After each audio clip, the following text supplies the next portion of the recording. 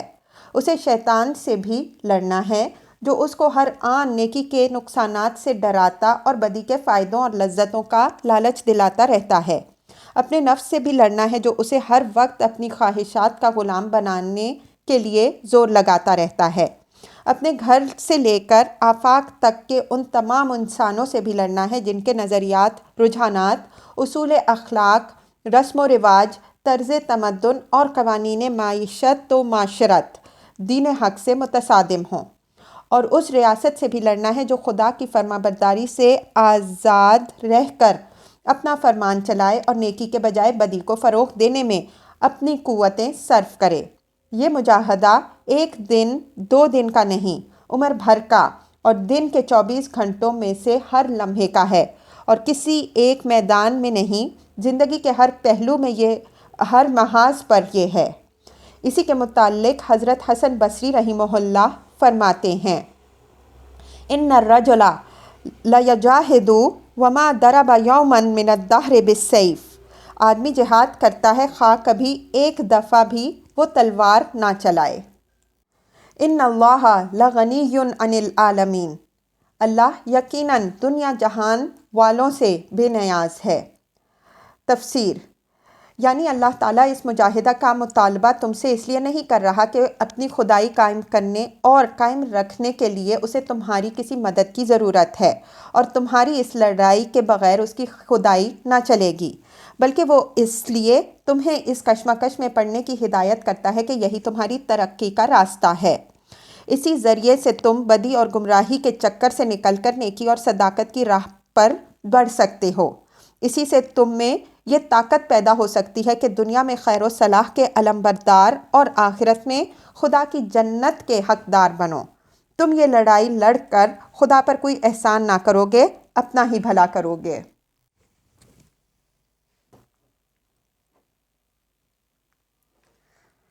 والذین آمنوا وعملوا الصالحات، اور جو لوگ ایمان لائیں گے اور نیک اعمال کریں گے،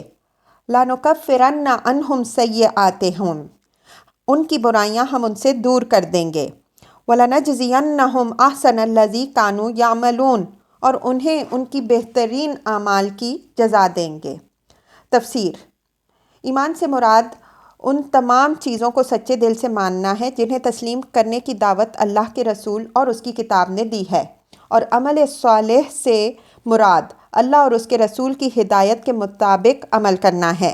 دل و دماغ کا عمل صالح یہ ہے کہ آدمی کی فکر اور اس کے خیالات اور ارادے درست اور پاکیزہ ہوں۔ زبان کا عمل صالح یہ ہے کہ آدمی برائی پر زبان کھولنے سے بچے اور جو بات بھی کرے حق و انصاف اور راستی کے مطابق کرے۔ اور اعضاء و جوارح کا عمل صالح یہ ہے کہ آدمی کی پوری زندگی اللہ کی اطاعت و بندگی میں اور اس کے احکام و قوانین کی پابندی میں بسر ہو۔ اس ایمان و عمل صالح کے 2-3 نتیجے بیان کیے گئے ہیں۔ ایک یہ کہ آدمی کی برائیاں اس سے دور کر دی جائیں گی، دوسرا یہ کہ اس کے بہترین اعمال کی اور اس کے اعمال سے بہتر جزا دی جائے گی۔ برائیاں دور کرنے سے مراد کئی چیزیں ہیں۔ ایک یہ کہ ایمان لانے سے پہلے آدمی خواہ کیسے ہی گناہ کر چکا ہو، ایمان لاتے ہی وہ سب معاف ہو جائیں گے۔ دوسرے یہ کہ ایمان لانے کے بعد آدمی نے بغاوت کے جذبے سے نہیں بلکہ بشری کمزوری سے جو قصور کیے ہوں گے اس کے نیک اعمال کا لحاظ کر کے ان سے درگزر کیا جائے گا۔ تیسرے یہ کہ ایمان و عمل صالح کی زندگی اختیار کرنے سے آدمی کے نفس کی اصلاح آپ سے آپ ہوگی اور اس کی بہت سی کمزوریاں دور ہو جائیں گی۔ ایمان و عمل صالح کی جزا کے متعلق جو فقرہ ارشاد فرمایا گیا ہے وہ یہ ہے، وَلَنَجْزِيَنَّهُمْ أَجْرَهُمْ بِأَحْسَنِ مَا كَانُوا يَعْمَلُونَ۔ اس کے 2 مطلب ہیں۔ ایک یہ کہ آدمی کے نیک اعمال میں سے جو اعمال سب سے زیادہ اچھے ہوں گے ان کو ملحوظ رکھ کے اس کے لیے جزا تجویز کی جائے گی۔ دوسرے یہ کہ آدمی اپنے عمل کے لحاظ سے جتنی جزا کا مستحق ہوگا اس سے زیادہ اچھی جزا دی جائے گی۔ یہ بات دوسرے مقامات پر بھی قرآن میں فرمائی گئی ہے۔ مثلاً سورہ انعام میں فرمایا، من جاء بالحسنۃ فلہ عشر امثالہا، آیت 160، جو کوئی نیکی لے کر آئے گا اس کو اس سے 10 گنا اجر دیا جائے گا۔ اور سورہ قصص میں فرمایا، من جاء بالحسنۃ فلہ خیر منہا، آیت 84، جو شخص نیکی لے کر آئے گا اس کو اس سے بہتر اجر دیا جائے گا۔ اور سورہ نساء میں فرمایا، ان اللہ لا یظلم مثقال ذرہ وان تک حسنۃ یضاعفھا، آیت 40، اللہ ظلم تو ذرہ برابر نہیں کرتا اور اگر نیکی ہو تو اس کو کئی گنا بڑھاتا ہے۔ وَوَصَّيْنَا الْإِنسَانَ بِوَالِدَيْهِ، ہم نے انسان کو ہدایت کی ہے کہ اپنے والدین کے ساتھ نیک سلوک کرے۔ وَإِن جَاهَدَاكَ لِتُشْرِكَ بِي مَا لَيْسَ لَكَ بِهِ عِلْمٌ فَلَا تُطِعْهُمَا، لیکن اگر وہ تجھ پر زور ڈالیں کہ تو میرے ساتھ کسی ایسے معبود کو شریک ٹھہرائے جسے تو میرے شریک کی حیثیت سے نہیں جانتا تو ان کی اطاعت نہ کر۔ تفسیر، اس آیت کے متعلق مسلم، ترمذی، احمد، ابو داؤد اور نسائی میں یہ روایت ہے کہ یہ حضرت سعد بن ابی وقاص رضی اللہ عنہ کے بارے میں نازل ہوئی ہے۔ وہ 18 سے 19 سال کے تھے جب انہوں نے اسلام قبول کیا۔ ان کی ماں حمنہ بنت سفیان بن امیہ، ابو سفیان کی بھتیجی، کو جب معلوم ہوا کہ بیٹا مسلمان ہو گیا ہے تو اس نے کہا کہ جب تک تو محمد صلی اللہ علیہ وسلم کا انکار نہ کرے گا میں نہ کھاؤں گی نہ پیوں گی نہ سائے میں بیٹھوں گی۔ ماں کا حق ادا کرنا تو اللہ کا حکم ہے، تو میری بات نہ مانے تو اللہ کی بھی نافرمانی کرے گا۔ حضرت سعد رضی اللہ عنہ اس پر سخت پریشان ہوئے اور رسول اللہ صلی اللہ علیہ وسلم کی خدمت میں حاضر ہو کر ماجرا عرض کیا۔ اس پر یہ آیت نازل ہوئی۔ ممکن ہے کہ ایسے ہی حالات سے دوسرے وہ نوجوان بھی دوچار ہوئے ہوں جو مکہ معظمہ کے ابتدائی دور میں مسلمان ہوئے تھے، اس لیے اس مضمون کو سورہ لقمان میں بھی پورے زور کے ساتھ دہرایا گیا ہے۔ آیت کا منشا یہ ہے کہ انسان پر مخلوقات میں سے کسی کا حق سب سے بڑھ کر ہے تو وہ اس کے ماں باپ کا ہے، لیکن ماں باپ بھی اگر انسان کو شرک پر مجبور کریں تو ان کی بات قبول نہیں کرنی چاہیے، کجا کہ کسی اور کے کہنے پر آدمی ایسا کرے۔ پھر الفاظ یہ ہیں کہ وَإِن جَاهَدَاكَ، اگر وہ دونوں تجھے مجبور کرنے کے لیے اپنا پورا زور لگا دیں۔ اس سے معلوم ہوا کہ کم تر درجے کا دباؤ یا ماں باپ میں سے کسی ایک کا زور دینا تو بدرجۂ اولیٰ رد کر دینے کے لائق ہے۔ اس کے ساتھ مَا لَيْسَ لَكَ بِهِ علم، جسے تو میرے شریک کی حیثیت سے نہیں جانتا، کا فقرہ بھی قابل غور ہے۔ اس میں ان کی بات نہ ماننے کے لیے ایک معقول دلیل دی گئی ہے۔ ماں باپ کا یہ حق تو بے شک ہے کہ اولاد ان کی خدمت کرے، ان کا ادب و احترام کرے، ان کی جائز باتوں میں ان کی اطاعت بھی کرے، لیکن یہ حق ان کو نہیں پہنچتا کہ آدمی اپنے علم کے خلاف ان کی اندھی تقلید کرے۔ کوئی وجہ نہیں ہے کہ ایک بیٹا یا بیٹی صرف اس بنا پر کہ ایک مذہب کی پیروی کیے جائیں کہ یہ اس کے ماں باپ کا مذہب ہے۔ اگر اولاد کو یہ علم حاصل ہو جائے کہ والدین کا مذہب غلط ہے تو اسے اس مذہب کو چھوڑ کر صحیح مذہب اختیار کرنا چاہیے، اور ان کے دباؤ ڈالنے پر بھی اس طریقے کی پیروی نہ کرنی چاہیے جس کی گمراہی اس پر کھل چکی ہو۔ اور یہ معاملہ جب والدین کے ساتھ ہے تو پھر دنیا کے ہر شخص کے ساتھ یہی ہونا چاہیے۔ کسی شخص کی تقلید بھی جائز نہیں جب تک آدمی یہ نہ جان لے کہ وہ شخص حق پر ہے۔ اِلَیَّ مَرْجِعُکُمْ فَأُنَبِّئُکُم بِمَا کُنتُم تَعْمَلُونَ، میری طرف تم سب کو پلٹ کر آنا ہے، پھر میں تم کو بتا دوں گا کہ تم کیا کرتے رہے ہو۔ تفسیر: یعنی یہ دنیا کی رشتہ داریاں اور ان کے حقوق تو بس اسی دنیا کی حد تک ہیں، آخر کار ماں باپ کو بھی اور اولاد کو بھی اپنے خالق کے حضور پلٹ کر جانا ہے، اور وہاں ہر ایک کی باز پرس اس کی شخصی ذمہ داری کی بنیاد پر ہونی ہے۔ اگر ماں باپ نے اولاد کو گمراہ کیا ہے تو وہ پکڑے جائیں گے، اگر اولاد نے ماں باپ کی خاطر گمراہی قبول کی ہے تو اسے سزا ملے گی، اور اگر اولاد نے راہ راست اختیار کی اور ماں باپ کے جائز حقوق ادا کرنے میں بھی کوتاہی نہ کی، لیکن ماں باپ نے صرف اس قصور پر اسے ستایا کہ اس نے گمراہی میں ان کا ساتھ کیوں نہ دیا، تو وہ اللہ کے مواخذے سے بچ نہ سکیں گے۔ وَالَّذِينَ آمَنُوا وَعَمِلُوا الصَّالِحَاتِ، اور جو لوگ ایمان لائے اور جنہوں نے نیک اعمال کیے، لَنُدْخِلَنَّهُمْ فِي الصَّالِحِينَ، ان کو ہم ضرور صالحین میں داخل کریں گے۔ وَمِنَ النَّاسِ مَن يَقُولُ آمَنَّا بِاللَّهِ، لوگوں میں سے کوئی ایسا ہے جو کہتا ہے کہ ہم ایمان لائے اللہ پر۔ تفسیر: اگرچہ کہنے والا ایک شخص ہے مگر میں ایمان لایا کہنے کے بجائے کہہ رہا ہے ہم ایمان لائے۔ امام رازی رحمہ اللہ نے اس میں ایک لطیف نکتے کی نشاندہی کی ہے۔ وہ کہتے ہیں کہ منافق اپنے آپ کو ہمیشہ زمرۂ اہل ایمان میں شامل کرنے کی کوشش کرتا ہے اور اپنے ایمان کا ذکر اس طرح کرتا ہے کہ گویا وہ بھی ویسا ہی مومن ہے جیسے دوسرے ہیں۔ اس کی مثال ایسی ہے جیسے ایک بزدل اگر کسی فوج کے ساتھ گیا ہے اور اس فوج کے بہادر سپاہیوں نے لڑ کر دشمنوں کو مار بھگایا ہے تو چاہے اس نے خود کوئی کارنامہ انجام نہ دیا ہو مگر وہ آ کر یوں کہے گا کہ ہم گئے اور ہم خوب لڑے اور ہم نے دشمن کو شکست فاش دے دی، گویا آپ بھی انہی بہادروں میں سے ہیں جنہوں نے داد شجاعت دی ہے۔ فَإِذَا أُوذِيَ فِي اللَّهِ جَعَلَ فِتْنَةَ النَّاسِ كَعَذَابِ اللَّهِ، مگر جب وہ اللہ کے معاملے میں ستایا گیا تو اس نے لوگوں کی ڈالی ہوئی آزمائش کو اللہ کے عذاب کی طرح سمجھ لیا۔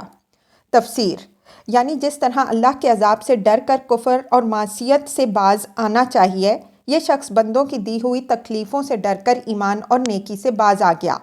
ایمان لانے کے بعد کفار کی دھمکیوں اور مار پیٹ اور قید و بند سے جب اسے سابقہ پیش آیا تو اس نے سمجھا کہ اللہ کی وہ دوزخ بھی بس اتنی ہی کچھ ہوگی جس سے مرنے کے بعد کفر کی پاداش میں سابقہ پیش آنا ہے۔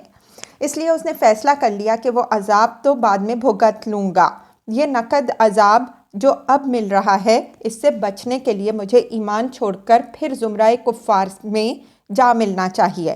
تاکہ دنیا کی زندگی تو خیریت سے گزر جائے۔ وَلَئِن جَاءَ نَصْرٌ مِّن رَّبِّكَ لَيَقُولُنَّ إِنَّا كُنَّا مَعَكُمْ۔ اب اگر تیرے رب کی طرف سے فتح و نصرت آ گئی تو یہی شخص کہے گا کہ ہم تو تمہارے ساتھ تھے۔ تفسیر: یعنی آج وہ اپنی کھال بچانے کے لیے کافروں میں جا ملا اور اہل ایمان کا ساتھ اس نے چھوڑ دیا، کیونکہ دین حق کو فروغ دینے کے لیے وہ اپنی نکسیر تک پھڑوانے کو تیار نہیں، مگر جب اس دین کی خاطر سر دھڑ کی بازی لگا دینے والوں کو اللہ تعالیٰ فتح و کامرانی بخشے گا تو یہ شخص فتح کے ثمرات میں حصہ بٹانے کے لیے موجود ہوگا اور مسلمانوں سے کہے گا کہ دل سے تو ہم تمہارے ہی ساتھ تھے، تمہاری کامیابی ہی کے لیے دعا مانگتے تھے، تمہاری جانفشانیوں اور قربانیوں کی بڑی قدر ہماری نگاہ میں تھی۔ یہاں اتنی بات اور سمجھ لینی چاہیے کہ ناقابل برداشت اذیت یا نقصان یا شدید خوف کی حالت میں کسی شخص کا کلمہ کفر کہہ کر اپنے آپ کو بچا لینا شرعاً جائز ہے،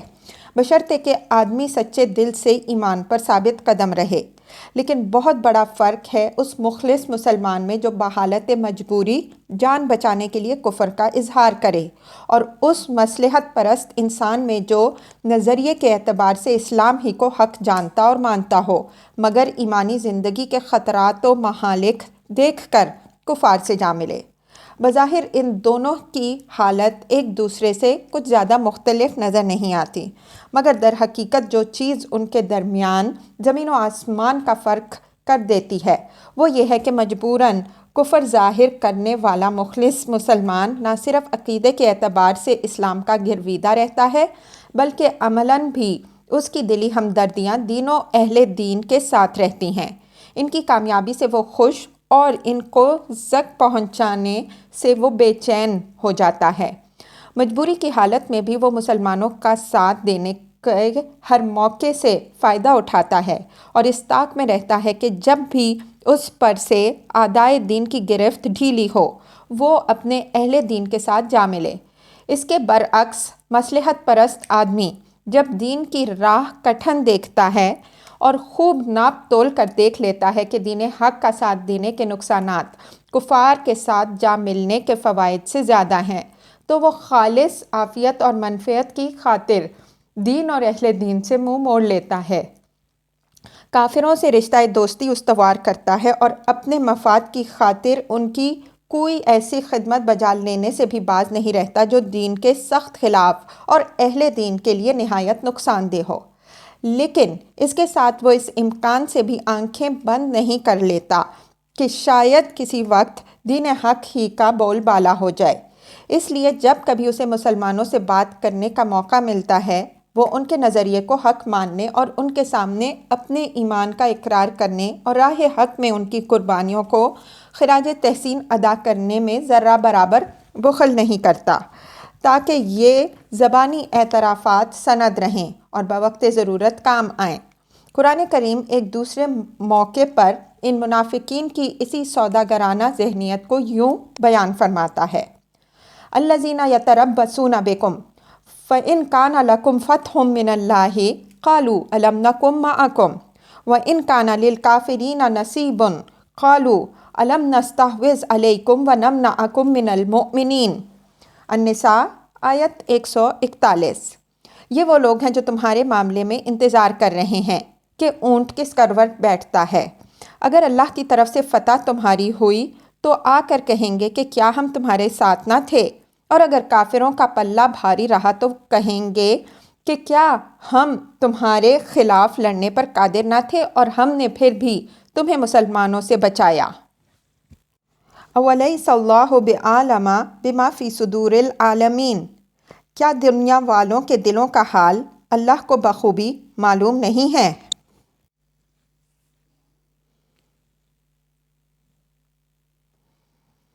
وَلَيَعْلَمَنَّ اللَّهُ الَّذِينَ آمَنُوا وَلَيَعْلَمَنَّ الْمُنَافِقِينَ، اور اللہ کو تو ضرور یہ دیکھنا ہی ہے کہ ایمان لانے والے کون ہیں اور منافق کون۔ تفسیر، یعنی اللہ آزمائش کے مواقع اسی لیے بار بار لاتا ہے کہ مومنوں کے ایمان اور منافقوں کے نفاق کا حال کھل جائے اور جس کے اندر جو کچھ بھی چھپا ہوا ہو وہ سامنے آ جائے۔ یہی بات سورہ آل عمران میں بھی فرمائی گئی ہے کہ ما کان اللہ لیذر المؤمنین علی ما انتم علیہ حتی یمیز الخبیث من الطیب، آیت 179۔ اللہ مومنوں کو ہرگز اس حالت میں رہنے دینے والا نہیں جس میں تم اس وقت ہو کہ صادق الایمان اور منافق سب ملے جلے ہیں، اور پاک لوگوں کو ناپاک لوگوں سے الگ نمایاں کر کے وہ رہے گا۔ وَقَالَ الَّذِينَ كَفَرُوا لِلَّذِينَ آمَنُوا اتَّبِعُوا سَبِيلَنَا وَلْنَحْمِلْ خَطَايَاكُمْ، یہ کافر لوگ ایمان لانے والوں سے کہتے ہیں کہ تم ہمارے طریقے کی پیروی کرو اور تمہاری خطاؤں کو ہم اپنے اوپر لے لیں گے۔ وَمَا هُمْ بِحَامِلِينَ مِنْ خَطَايَاهُمْ مِنْ شَيْءٍ، حالانکہ ان کی خطاؤں میں سے کچھ بھی وہ اپنے اوپر لینے والے نہیں ہیں۔ تفسیر، یعنی اول تو یہی ممکن نہیں کہ کوئی شخص خدا کے ہاں کسی دوسرے کی ذمہ داری اپنے اوپر لے لے اور کسی کے کہنے سے گناہ کرنے والا خود اپنے گناہ کی سزا پانے سے بچ جائے، کیونکہ وہاں تو ہر شخص اپنے کیا کا آپ ذمہ دار ہے۔ لا تزر وازرۃ وزر اخری،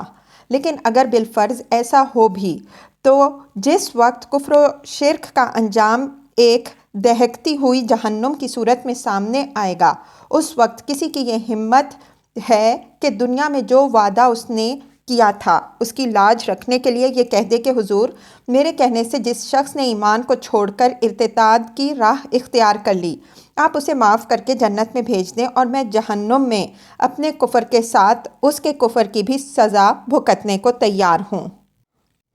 اِنَّهُمْ لَكَاذِبُونَ، وہ قطعاً جھوٹ کہتے ہیں۔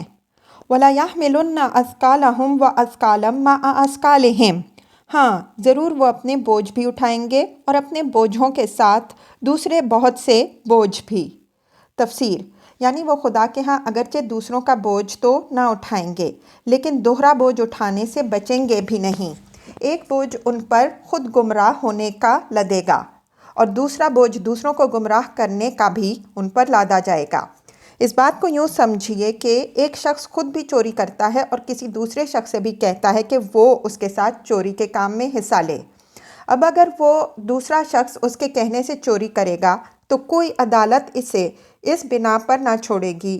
کہ اس نے دوسرے کے کہنے پر جرم کیا ہے۔ چوری کی سزا تو بہرحال اسے ملے گی، اور کسی اصول انصاف کی روح سے بھی یہ درست نہ ہوگا کہ اسے چھوڑ کر اس کے بدلے کی سزا اس پہلے چور کو دے دی جائے جس نے اسے بہکا کر چوری کے راستے پر ڈالا، لیکن وہ پہلا چور اپنے جرم کے ساتھ اس جرم کی سزا بھی پائے گا کہ اس نے خود چوری کی سو کی، ایک دوسرے شخص کو بھی اپنے ساتھ چور بنا ڈالا۔ قرآن مجید میں ایک دوسرے مقام پر اس قاعدے کو ان الفاظ میں بیان کیا گیا ہے: لِيَحْمَلُوا أَوْزَارَهُمْ كَامِلَةً يَوْمَ الْقِيَامَةِ وَمِنْ أَوْزَارِ الَّذِينَ يُضِلُّونَهُمْ بِغَيْرِ عِلْمٍ، سورہ نحل آیت 25، تاکہ وہ قیامت کے روز اپنے بوجھ بھی پورے پورے اٹھائیں اور ان لوگوں کے بوجھوں کا بھی ایک حصہ اٹھائیں جن کو وہ علم کے بغیر گمراہ کرتے تھے۔ اور اسی قاعدے کو نبی صلی اللہ علیہ وسلم نے اس حدیث میں بیان فرمایا ہے کہ جس شخص نے راہ راست کی طرف دعوت دی اس کو ان سب لوگوں کے اجر کے برابر اجر ملے گا جنہوں نے اس کی دعوت پر راہ راست اختیار کی، بغیر اس کے کہ ان کے اجروں میں کوئی کمی ہو، اور جس شخص نے گمراہی کی طرف دعوت دی اس پر ان سب لوگوں کے گناہوں کے برابر گناہ ہوگا جنہوں نے اس کی پیروی کی، بغیر اس کے کہ ان کے گناہوں میں کوئی کمی ہو۔ مسلم۔ وَلَيُسْأَلُنَّ يَوْمَ الْقِيَامَةِ عَمَّا كَانُوا يَفْتَرُونَ، اور قیامت کے روز یقیناً ان پر ان افطرا پردازیوں کی باز پرس ہوگی جو وہ کرتے رہے ہیں۔ تفسیر: افطرا پردازیوں سے مراد وہ جھوٹی باتیں ہیں جو کفار کے اس قول میں چھپی ہوئی تھیں کہ تم ہمارے طریقے کی پیروی کرو اور تمہاری خطاؤں کو ہم اپنے اوپر لے لیں گے۔ دراصل وہ لوگ دو مفروضات کی بنیاد پر یہ بات کہتے تھے۔ ایک یہ کہ جس مذہب شرک کی وہ پیروی کر رہے تھے وہ برحق ہے، اور محمد صلی اللہ علیہ وسلم کا مذہب توحید غلط ہے، اس لیے اس سے کفر کرنے میں کوئی خطا نہیں ہے۔ دوسرا مفروضہ یہ تھا کہ کوئی حشر نہیں ہوگا، اور یہ حیات اخروی کا تخیل جس کی وجہ سے مسلمان کفر کرتے ہوئے ڈرتا ہے، بالکل بے اصل ہے۔ یہ مفروضات اپنے دل میں رکھنے کے بعد وہ ایک مسلمان سے کہتے تھے کہ اچھا، اگر تمہارے نزدیک کفر کرنا ایک خطا ہے اور کوئی حشر بھی ہونا ہے جس میں اس خطا پر تم سے باز پرس ہوگی، تو چلو تمہاری اس خطا کو ہم اپنے سر لیتے ہیں، تم ہماری ذمہ داری پر دین محمد صلی اللہ علیہ وسلم کو چھوڑ کر دین آبائی میں واپس آ جاؤ۔ اس معاملے میں پھر مزید دو جھوٹی باتیں شامل تھیں۔ ایک، ان کا یہ خیال کہ جو شخص کسی کے کہنے پر جرم کرے وہ اپنے جرم کی ذمہ داری سے بری ہو سکتا ہے، اور اس کی پوری ذمہ داری وہ شخص اٹھا سکتا ہے جس کے کہنے پر اس نے جرم کیا ہے۔ دوسرا، ان کا یہ جھوٹا وعدہ کہ قیامت کے روز وہ ان لوگوں کی ذمہ داری واقعی اٹھا لیں گے جو ان کے کہنے پر ایمان سے کفر کی طرف پلٹ گئے ہوں، کیونکہ جب قیامت فی الواقع قائم ہو جائے گی اور ان کی امیدوں کے خلاف جہنم ان کی آنکھوں کے سامنے ہوگی، اس وقت وہ ہرگز اس کے لیے تیار نہ ہوں گے کہ اپنے کفر کا خمیازہ بھگتنے کے ساتھ ان لوگوں کے گناہ کا بوجھ بھی پورا کا پورا اپنے اوپر لے لیں جنہیں وہ دنیا میں بہکا کر گمراہ کرتے تھے۔